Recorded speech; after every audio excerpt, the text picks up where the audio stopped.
So you just changed the oil in your first generation Acura TSX and you want to reset that service light on the gauge cluster. Here's how it's done.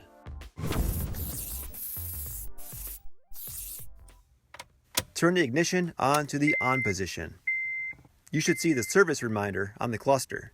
Go through the menu until you see the service oil life that shows the remaining percentage and stop on that screen. Now I'm going to hold the select reset button for about 10 seconds and the screen will change to this menu. Now on the steering wheel, the info button will go to the next screen and the select button enters a command. So press the info button once and you can see where it said cancel at the bottom of the screen has now changed to reset. Now hit the select button which enters the command to reset the oil life. And you're done.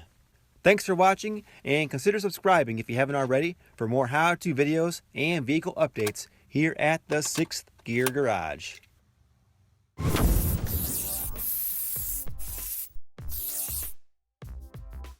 If you're looking for the full oil change how-to video, I'll put a link in the description below.